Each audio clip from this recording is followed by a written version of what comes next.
Suffering, or dukkha in Pali, is a central concept in Buddhism. It refers to the inherent unsatisfactoriness, dissatisfaction, and stress that is an integral part of conditioned existence. Understanding and investigating the nature of suffering is crucial in Buddhist teachings, as it forms the basis for the Four Noble Truths and the path to liberation. Here are some key points to help understand suffering. Dukkha. 1. Definition. Dukkha is a Pali term that encompasses a range of meanings. It refers to the inherent unsatisfactory and unsatisfying nature of all conditioned phenomena, as well as the suffering and dissatisfaction experienced in our lives. It points to the fact that nothing in the world can provide lasting and true happiness or fulfillment. 2. 3 forms of dukkha. Buddhism identifies 3 forms of suffering. A. Ordinary suffering. Dukkha. This refers to the obvious and tangible forms of suffering, such as physical pain, illness, old age, death, separation from loved ones, and other life challenges.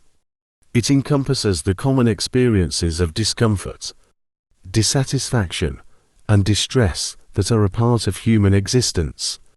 B. Suffering due to change. Viparinama dukkha. This form of suffering arises from the inherent impermanence and transitory nature of all things.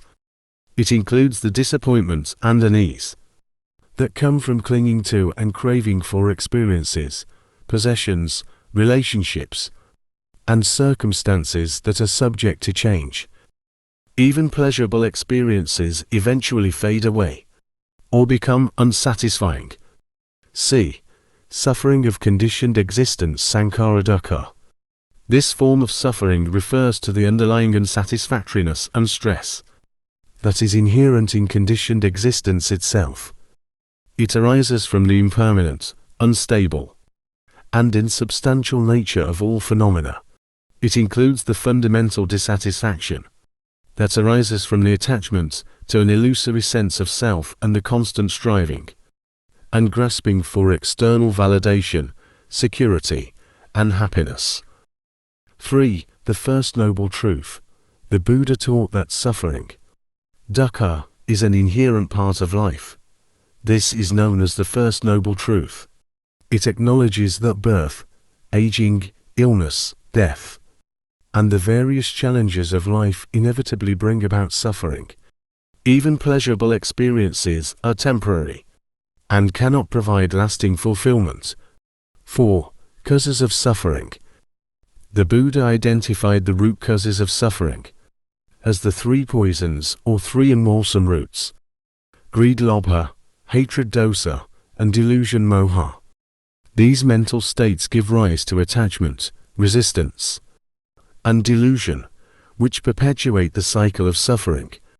5. Cessation of suffering.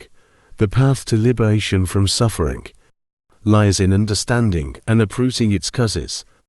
The Fourth Noble Truth teaches that the cessation of suffering is possible through the cessation of craving, the cultivation of wisdom, and the practice of the Noble Eightfold Path. 6. Insight and liberation. Recognizing the nature of suffering is not intended to induce a pessimistic or defeatist outlook. Instead, it is an invitation to investigate the causes and conditions that give rise to suffering, and to develop insight into the true nature of reality.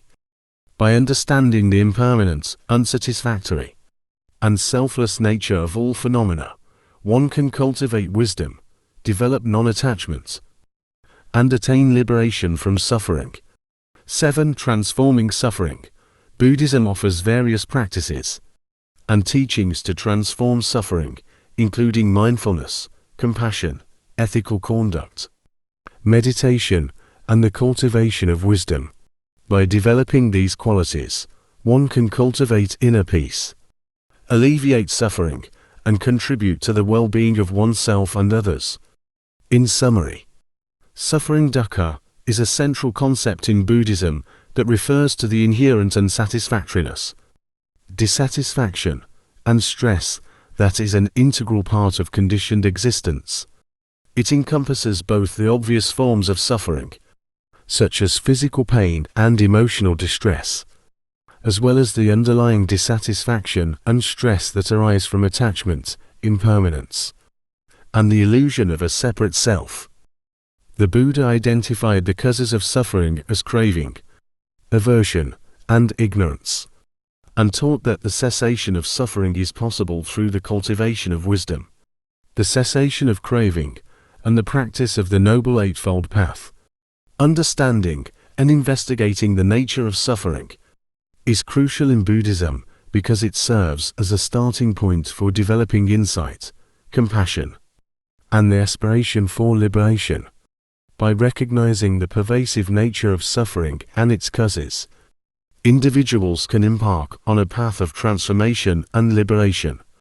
Through the cultivation of mindfulness, ethical conduct, meditation, and the development of wisdom, practitioners can alleviate suffering in their own lives and contribute to the well-being and liberation of all beings. It is important to note that while suffering is an inherent aspect of conditioned existence, Buddhism teaches that liberation from suffering is possible. The ultimate goal of Buddhist practice is the attainment of enlightenment or awakening, where one realizes the true nature of reality, transcends suffering, and experiences profound peace, wisdom, and compassion.